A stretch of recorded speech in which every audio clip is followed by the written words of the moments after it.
Hello everyone and welcome to SUNUP. I'm Lyndall Stout. Oklahoma's canola crop is adapting to all the rain we've seen in the past couple of weeks, and in some areas may actually be flowering again. We caught up with our extension canola specialist Josh Bouchon to see how all this moisture will impact the crop in these last few weeks leading up to harvest. Well, for the past few weeks, the canola crop's really shifted into high gear more or less. With these recent rains, it's kind of been able to fill some of those pods that we set early on. The seed set's been pretty well, so we're able to get a full raceme of pods and seeds, so that's definitely going to impact our yields. We still kind of have some thinner stands out there, so we got to give those stands a little bit more time for those secondary branches to fill in that canopy. But for the most part, the canola has really been benefited from these late rains, so we're able to recuperate some of that yield that we thought we weren't going to be able to get at first. But for the most part, kind of southwest Oklahoma, Kingfisher and south, the crop's pretty much done flowering, so it's starting to firm up on the seeds a little bit. As we get into north central Oklahoma, where we're a little bit more drought stressed, the crop kind of started to reflower, rebloom after these recent rains, so we might have some issues closer to harvest on which crop to go after, either that first crop or second crop. Hopefully we can get both of them in the bin, but we'll just have to play it by ear and see how the crop progresses with this with these recent rains. Talk about the reflowering and sort of what prompts the plant to do that given certain conditions. Canola is kind of special in that it's kind of indeterminate growth habit. If it's given the opportunity and it's able to, it's going to start to regrow. So like in particular north central Oklahoma, Pond Creek area, where we're severely drought stressed like we were last year, the crop's going to produce what it can with what moisture and resources it has, but once it gets some more water, more rain, it's going to try to grow again because it knows it can do more. So some years that can be a blessing on the reblooming. Some years it kind of is a hindrance. If that first crop is definitely better than that second crop, we'll have issues with all that green material closer to harvest. So it can be a blessing in disguise, and it can be a hindrance too. So just kind of depends on the year, and I'm sure it depends on the field. Any issues with insects this time of year? We're still finding some turnip and green peach and cabbage aphids out there. The diamondback moth larvae is still here and there. At first they were chewing on the flower buds, which was going to impact our yield pretty heavily, but so far with these recent rains and the natural predators, ladybugs, and we also seen some aphid mummies out there, so we have the beneficials working in our favor. And with these recent rains, the populations for the most part have been held at a low enough level that they haven't reached that economical threshold to spray. We do have some guys that have been spraying past few weeks. Their fields are for the most part staying clean, but some have repopulated. The aphids have kind of resurged, and they might have to spray again closer to harvest. Some other insects that we're looking at or keep an eye out for would be the variegated cutworm and false chinch bugs. Those typically come from here to harvest. So we'll get out there and scout the best we can and make sure those insects are kept at bay if need to be. Variegated cutworm can be a pretty big impact on yield pretty quick, so we have to keep a watchful eye out on that. But for the most part, our insect populations have been kind of maintaining for the most part and haven't really bloomed more, so to speak. So. Okay, and then as we move full speed toward harvest, you and the team are holding canola harvest clinics. Talk about those and what you cover, and there's still a couple left, right? Yeah, we're about halfway through of the 7 tours. We still have 2 more in Oklahoma. Canton's on May 12th. Pond Creek is going to be on May 14th. The Great Plains Canola Association and Oklahoma State University kind of put a joint event together, talk about canola harvesting, staging the canola crop, know when to swath or when to terminate with the desiccant, and then how to set the combines up. So it's kind of we start out inside, go over some PowerPoints and kind of what to do, what not to do type things, and then we get some hands-on experience, have some field equipment there to look at too. So spend about 2.5 hours. For the most part, it's interactive with the producers. It's kind of an informal event. We strive for that back and forth conversations with them, see what they're thinking about, and see where they need to be to get this crop harvested. Okay, sounds terrific. And for anybody who's interested, they can contact their extension educator or canola website? Yeah, the canola.okstate.edu. We have some information on there for the harvest clinics, as well as they can contact their county educator and they'll give them all the information they need as far as the start times and the actual locations. So information's at the county educator or online. So. And then finally, when does the rain need to stop in terms of harvest time? Well, we don't ever really want to say we want the rain to stop, yeah, but we never want the rain to stop, so we always try to watch ourselves and not curse it too much. But it actually helps the canola stay mild temperatures. We're able to fill those seeds, get a little bit higher oil content, which is a grading factor this year for some oil processors. So if we can get it to dry out a little bit so we can get it swathed, and then if it can continue to rain after we swath up till we're ready to pick it up is the best scenario. We'll just have to play it by ear, but if we do get some summer annuals starting to grow and have some weed competition and have some issues at harvest, we'll definitely have to terminate the crop if it keeps raining. Either terminate it with a swather or a desiccant. So the guys that were looking at straight cutting it, if we keep getting rains, more than likely there's going to be too much green material out there. Either canola keeps flowering or the weeds take over. So. Okay, Josh Bouchon, thanks a lot. We'll see you again soon. And for more information on those canola clinics, you can again contact your county extension educator or go to sunup.okstate.edu.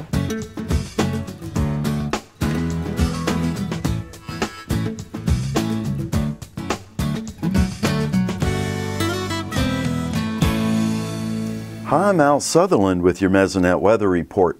Wednesday morning, May 6th, our state was shaking off Tuesday's rain. Rainfall had soaked in except for a few boggy spots in low field areas. What a change by the end of the day. Tornadoes, intense straight-line winds, flooding, and hail. Wednesday night turned into a tragic time with injuries and widespread property damage. On a two-day map of rainfall from 11 p.m. Monday through 11 p.m. Wednesday, every reporting Mesonet site had some rainfall. The heavier rain in the green areas spread out over a broad area. Wednesday's record-setting rains over the Oklahoma City metro area really show up. On this two-day rainfall map, Minco recorded 8 6/100ths, Oklahoma City West 6 62/100ths inches, Spencer 6 34/100ths, and Norman collected 6 28/100ths inches of rain. Turning to a rainfall map from midnight Tuesday night through 11 p.m. Wednesday, the rainfall was in a narrower band. The record rains near the Oklahoma City metro area are still distinct. Yellowed color areas were above 4 inches, light orange above 5 inches, bright orange had more than 6 inches of rain, and red colored areas more than 8 inches of rain. Comparing radar images from Tuesday and Wednesday gives us a good feel for the differences in these rainfall events. Tuesday night's midnight combined Oklahoma radar showed lots of rain was falling across western and central Oklahoma. The green-colored areas are widespread with only one severe storm warning in the state. Supercells jump out on a combined Oklahoma radar map from 6:30 Wednesday evening.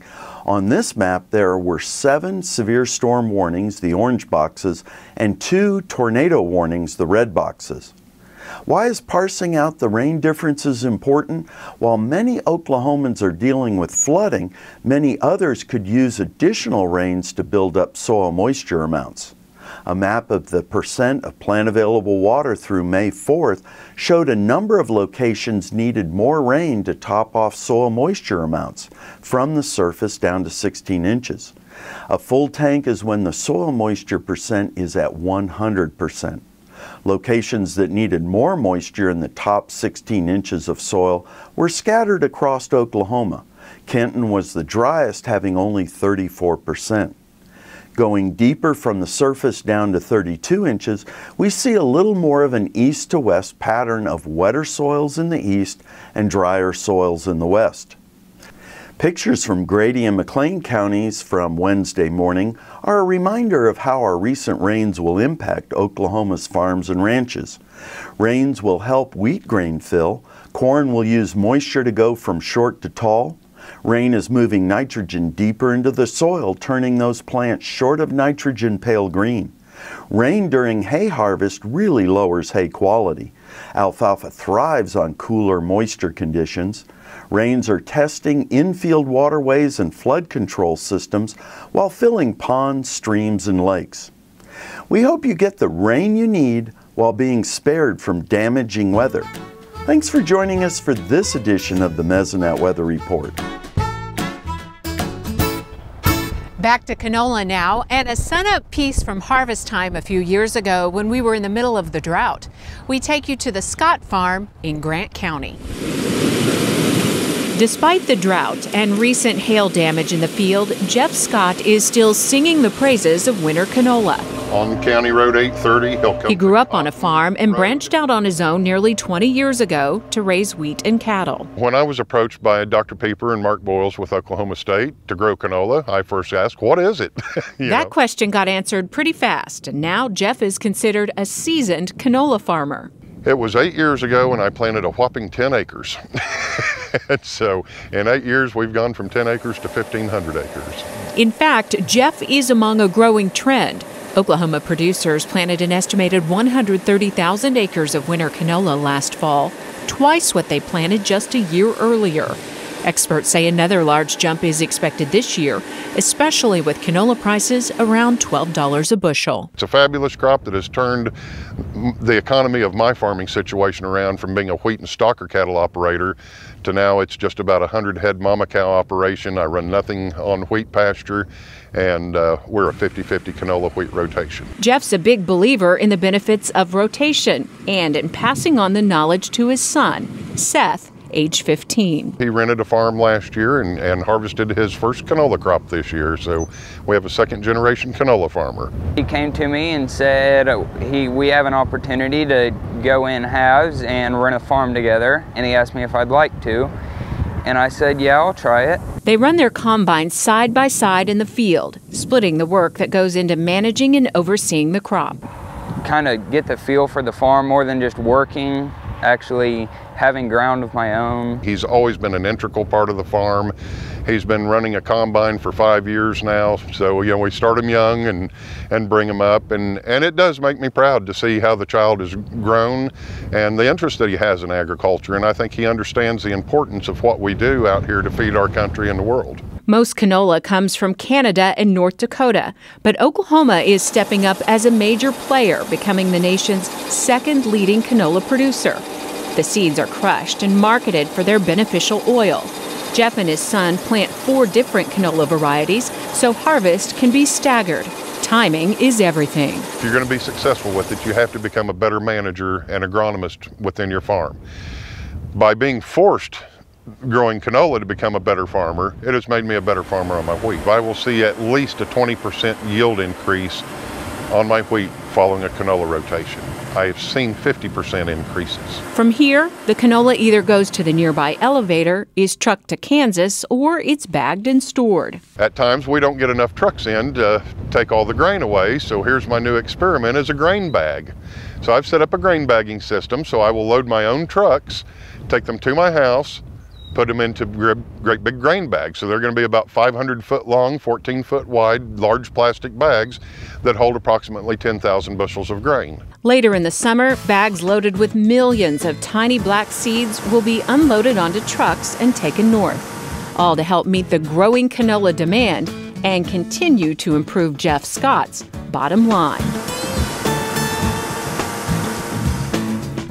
Well, Kim, and whenever that story was shot, canola was a much higher price than it is right now. Where are we looking at on the canola price? Well, if you look at forward contract prices for canola for harvest delivery, anywhere from say $5.90 to maybe up to $6.30. That's, as you were talking about, significantly lower than it was this time last year when it was around $8.50. And of course, you can remember when prices were up $12.50, $13.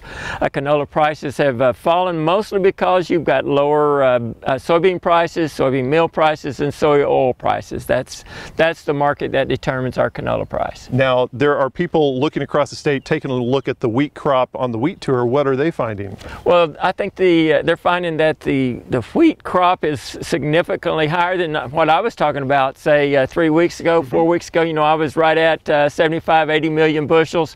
The Oklahoma crop tour this week came in at 108.8 million bushels, 39 million or 3.9 million acres harvested, a yield of 27.7. You can look at the 5-year average. It's 3.5 million harvested acres, 27.4 bushels per acre, and right at 100 million bushel crop. So they've got this crop above average right now. So whenever the Oklahoma wheat crop starts selling to the world, what are they going to be competing against? Well, if you look at what's being produced in the foreign markets, you get the reports from all over the board. The general consensus is that it will be 26 billion or more. That's well above average. That's a sufficient amount of wheat. And if we get a world crop at 26, say 26.5 billion bushels, we're going to keep prices relatively low. Now, digging more into that, what are the prices going to be? Well, you know, this week they bottomed out again. You look at that Kansas City July, or that KC July contract price. It created a new low at 485.5. It recovered about 20 cents by the end of the week. That's good news. Finally get that thing kick off the bottom, and what we got to break is $5.10. If we're, say, 512, 515 on next Tuesday, then I think we'll run up to 520. 520 is really strong resistance. If we can pop that sucker, we can possibly run up to 560. I don't think there's anything out there to cause this. What's causing our price movements up and down are the funds, but the good news is the funds, I saw one report, they're short of, say, 100,000 contracts, and they've got to come out of those contracts sometime, and when they do, that's probably going to create a little price rally. Now, you're famous for your third and a third marketing strategy. Let's talk about that. What should producers be thinking about when it comes to marketing that way? Well, with lower prices or below average prices, I probably wouldn't sell a third, and a third. I'd probably say modify that and sell a fourth at harvest, because the odds are higher that prices will come up than go lower. So I'd sell maybe a fourth at harvest, a fifth at harvest, something like that, and then to sell the remainder of it, say in 3/8 lots, or different, equal lots in that September, October, November, December time period. So you're changing the fractions on us. We'll make it through it though. Just like last year, remember we said prices were $7.50. They were above average. Said sell half at harvest and sell the others in the fourth and a fourth later in the year. I think when prices are low, you want to modify that strategy, sell less on that low price. Doesn't mean price is going up, but the odds are on your side that it will. Okay, thank you much. Kim Anderson, Grain Marketing Specialist here at Oklahoma State University. May, of course, is the time of the year when many ranches with spring calving operations will be doing the calf working. You know, that's of course the event when we bring the cattle in, gather the calves, do our dehorning, castration, branding, and certainly give immunizations for those calves that are going to require such things as blackleg, which of course nearly all calves will be vaccinated for. There will be some that perhaps will also be vaccinated for some of the respiratory diseases such as IBR and BVD. You probably want to make that decision with your local veterinarian as to the situation in your operation. But no matter which vaccinations that you're giving, you want to follow beef quality assurance guidelines. We know from research that if we give vaccinations improperly, in other words, give it in the muscle, in some of the hip area, the hindquarter of these cattle, that can affect the eating quality of the beef later on. And the Beef Quality Assurance Program has done a great job of encouraging producers to give the vaccinations in the neck. Certainly we want to look at the products that we're using, read the labels closely, and follow their directions. If it says that it's to be given IM or intramuscularly, then we want to do that in that neck area, because research has shown us that if we give that vaccination IM back in the hindquarter, that as large an area as much as 3 inches around the vaccination site may actually have decreased eating quality of the beef that's being produced. If it says that we're to give that vaccination subcutaneously, let's make sure that we do that. Use the tenting method of pulling the skin away from the neck of the calf and inject right underneath the skin. As we're doing our vaccinations this spring, let's keep good records. as to what vaccinations are being given. Certainly some of the things that you want to keep on those records are the individual animal ID, if we've got that, or the group ID of the calves that are being vaccinated, the date that they were being treated, which product was actually being administered, and let's put down the manufacturer's lot and serial number. What dosage was being used? What was the route or location of the administration? Was it IM or subcutaneous? What's the earliest possible date that this animal can be sold due to the withdrawal period? And that's of course extremely important if you're doing any treatment of adult cows. And I'd also write down or put the initials of whatever person is administering the product. Now you can look at more information about proper handling of beef cattle by going to the SUNUP website. That's sunup.okstate.edu. Look under show links, and we'll have a link there for the Oklahoma Quality Beef Assurance Manual. In that manual, you can also bring up some different options, some different ideas of record forms, and you'll find one, I think, that'll fit your operation. I'd go ahead and pull up some of those, print them off, and certainly use them this spring so that you've got a good idea of what vaccinations have been given, what time, by whom, and how they were actually delivered. I think that'll go a long ways towards helping you have a better understanding and provide any safety in case there's any kind of a violative residue that shows up later on. We hope this gives you a good idea for calf working this spring, and we look forward to visiting with you again next week on SUNUP's Cow-Calf Corner.